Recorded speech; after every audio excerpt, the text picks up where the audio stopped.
tabii ki artan faiz oranları ve ekonominin kötü gidişatı sebebiyle inşaat sektörü durma noktasına geldi. Şu anda Adıyaman'da inşaat yapılmıyor. Hiç kimse bu işe girişmek istemiyor çünkü ucu belli olmayan, sonu belli olmayan bir yola girecekleri için kendilerini riske atmak istemiyorlar. Bu nedenle Adıyaman halkı da bundan dolayı çok mağdur oluyor. Ev bulmakta zorlanıyorlar. Ev fiyatları da ev fiyatları da zaten cep yakıyor. Çok yüksek fiyatlarla ev kiralıyorlar. İnsanların da buna gücü yetmiyor. Adıyaman'ın temel sorunu ekonomik sebepler. Adıyaman'da gerek sanayinin yerleşmemiş olması, tarım kesiminin mevcut sistemiyle tamamıyla dışlanması, Adıyaman'a giren para akışının olmaması, Adıyaman'ı anormal derecede işsizlik ve konutla ilgili ikametgah sorunlarını da beraberinde getiriyor. Bugün Adıyaman'da vatandaş gezdiği zaman maalesef aylarca gezmesine rağmen gelen vatandaş bir kiralık ev bulamıyor. Satılık ev var ama kiralık ev yok.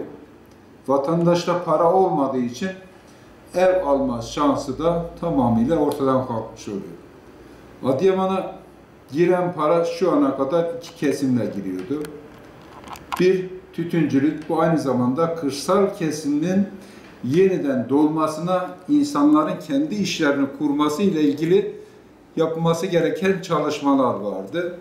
Ne hikmetse Adıyaman'da üretilen ve tamamıyla zehir olmasına rağmen ama bugün dünyada kullanılan sigara olayı tamamıyla Amerika ve Avrupa ülkelerine hizmet edilecek bir konuma getirilmiş ve Adıyaman tütünü ile ilgili yasak getirilmiştir.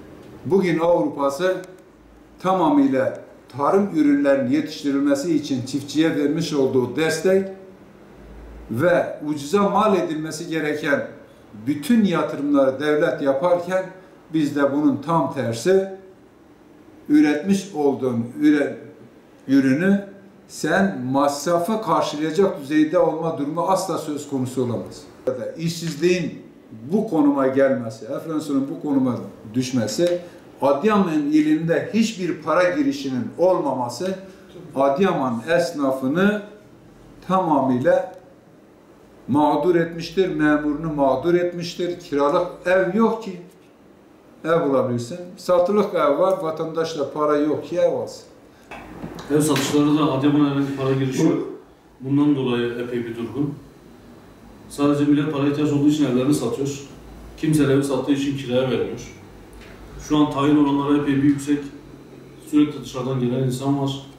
Yeni yapılan inşaatlar olmasına rağmen para olmadığı için bütün müteahhitler inşaatlarını bitiremiyor.